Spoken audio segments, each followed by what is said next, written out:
All right, well, I'm gonna close it in here for my meeting minutes. They don't need to be out here. Oh, where's Boba?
Okay, I have 4:15. Are we good to go? Everybody hear me? Good to go. Okay. All right. I'd like to call the November 11th, 2025 meeting of the Park Hill Policy Committee to order. I would entertain a motion and second to approve the October 14th, 2025 Policy Committee minutes. When you make a motion or second, please also say your name so we can accurately capture that for the minutes. I'm going to hop into one thing just to note real quick. We did catch at least one error that was brought to our attention on the attendance portion of the minutes. So we've fixed that, but just heads up, if you see something like that going forward, please let us know and we'll take care of it. So just wanted to note that. Thanks.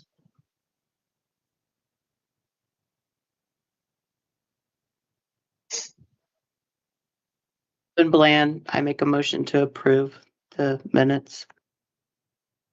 Thank you. And a second? This is Jessica Todd. I'm a second the motion to approve the minutes.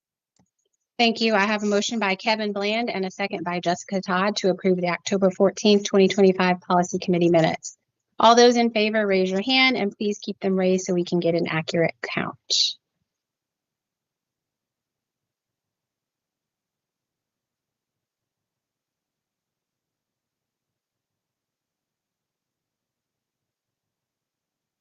Any opposed?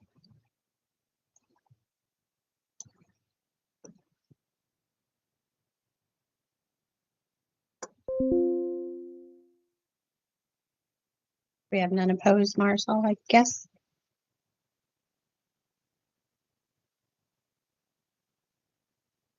Motion carries. All in favor. Action items 3.1 and 3.2 will be reviewed individually but voted on as a group. For each policy, Clay will provide a brief summary and ask for any questions. After all policies have been reviewed, I will call for a motion and a second to approve as a whole the November 11, 2025 Policy Committee action items as presented. If necessary, individual policies can be pulled out and acted on separately. Thank you. Hi, everybody. First item we've got today, you can see it's on page 10 of the PDF. It's policy EGAA, copyright compliance. So all fun things copyright law. This is one that hadn't been updated in a little while, and MSBA has recommended that we do so. Kind of twofold. One, just to get up to date with current law on that front, but then also kind of current practice. I think with more digital materials, and then adding in some remote instruction for things like AMI days, and obviously back in fun COVID times, we just wanted to have this policy updated for that. So I've worked with Dr. Ashley Van Horn on that. So thanks, Ashley, for your help with it. She's on here today in case there are any questions that she can help with. But that's the main summary of the update. You'll also see later in the packet, there's an administrative procedure that accompanies this, provides a little more detail, but that's kind of the big picture summary. Any questions on the changes proposed for EGAA copyright?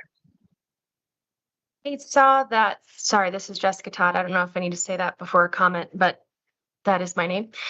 So I noticed that it says that the superintendent or designee will monitor the compliance, and staff will be provided with like instructional and support for how to make sure they're in compliance with this policy. I didn't know what the measures or like the practices for that are going to be. I know that doesn't change how we adopt it, but I was just curious if that's been discussed. Good question. It has been discussed with Dr. Bridewell and Dr. Van Horn. So I'll let either of them kind of take the lead on it. But I think the general answer is, actually, I think information has gone out or will go out about how it applies for AMI days specifically, and then probably working through the principals to get that information out. But I would let them give more details on that. So feel free to chime in.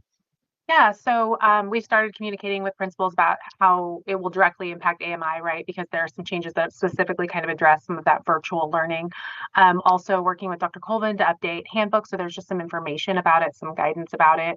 Working with technology about where that fits in some of our communication and training that we get in our vector, so that it's not an additional vector, but it's worked into some of that digital training that we already get where it makes sense.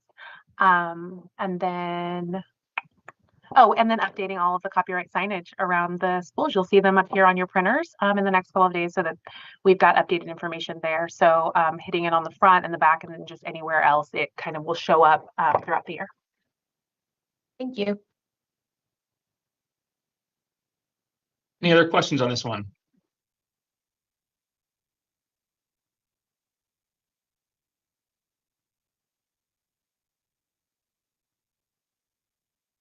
Okay, hearing none, I'll hop to our next item, which is IGBB. That's Programs for Gifted Students. It's page 14 of the packet. I highlighted this not necessarily because of any substantive change, in the content, but more of like a philosophical change you'll kind of see, I think, in a number of these, which is MSBA has moved to recommending, which I agree with, not putting too much detail in the board policy, keeping that at a high level. And if there is necessary detail that needs to be communicated, putting that in like an administrative procedure, or even we could put that in handbooks, just because guidelines and regulations and all these detailed requirements can and do change with fairly frequently. And it's a bit of a process to update board policy. This committee's involved, and so is the board, obviously. So putting that somewhere else where administration has more flexibility and can pivot a little more quickly makes sense. And so this is just an example of that. There's others in the packet, and I think there have been and will be others, but wanted to draw that to your attention sort of for the reason that's changing.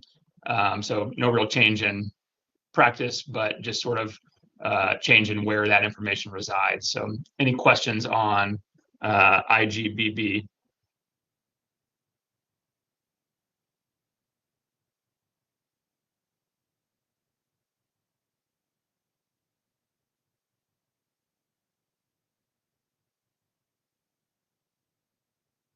Okay, don't hear any on that one. I think we can move to a motion.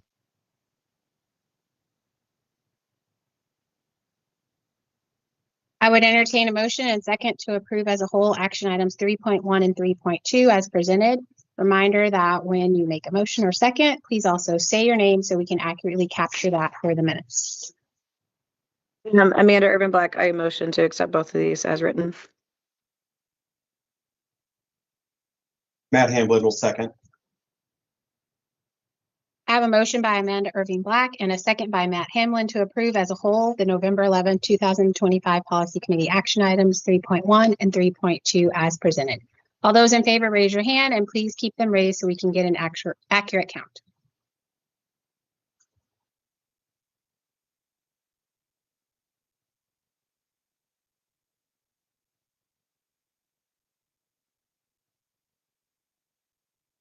Motion carries, all in favor. Consent items 4.1 through 4.3 will be voted on as a group. Clay will provide a brief summary and ask for any questions. After all policies have been reviewed, I will call for a motion and a second to approve as a whole the November 11, 2025 Policy Committee consent items as presented. If necessary, individual policies can be pulled out and acted on separately. All right, for the consent items, these generally fall into kind of one of the two buckets we just talked about, either needing updates based on changes to legal requirements or just trying to make the policy more concise. So the only one that I wanted to highlight specifically, just because it's a little bit interesting, is KK visitors to district property. It's on page 26. You can see MSBA's explanation, but it's based on a fairly recent case from our area where a district kind of banned a disruptive patron from a district property, pretty broad ban. The patron challenged that, and the court found that from a due process perspective, there needs to at least be some opportunity for the patron to appeal that if it prevents them from doing things like coming to board meetings and giving public comment or things like that. So that there needs to be a little more due process for restriction of those rights. So that updates the language to account for that. It's something I'm working with Dr. Bruton on here. So wanted to just draw that one to your attention, but happy to answer questions if there are any on any of the consent items.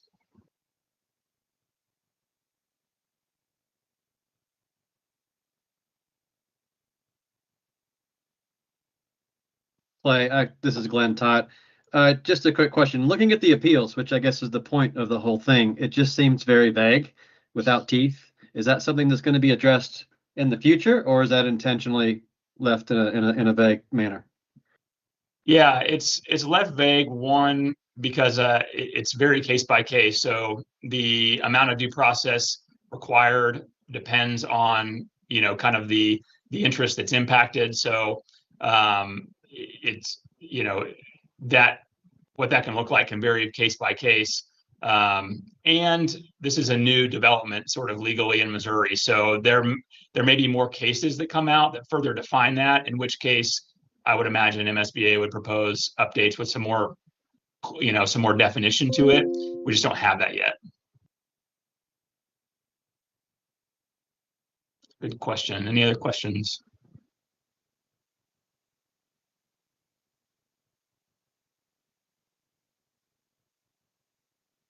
Okay, hearing none, I think we can move to a motion.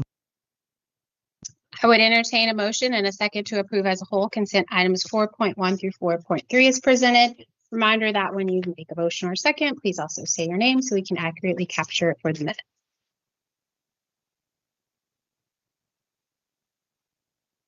I have a motion by Rachel Ward.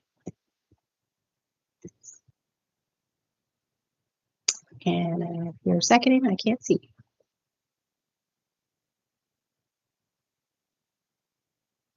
Glenn Todd, thank you. Glenn Todd, second. There you go. I have a motion by Rachel Ward and a second by Glenn Todd to approve as a whole the November 11, 2025 Policy Committee consent items 4.1 through 4.3 as presented. All those in favor, raise your hand and please keep them raised so we can get an accurate count.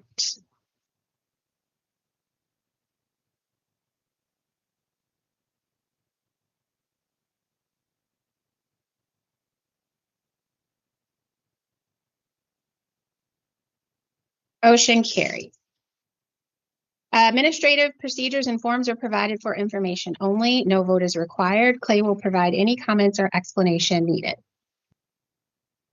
Yeah, so the only thing I'll note here is you can kind of see how these all track with their corresponding policies. So these are the procedures that give more detail and have more administrative flexibility when those need to be updated based on changes. So you got the copyright one, you've got the one that goes with the gifted program, and then you've got the one that goes with visitors. So those are kind of pairs that move together, but these are items that can be updated by administration when needed, and then board and policy committee would be updated just like this. So any questions on these items?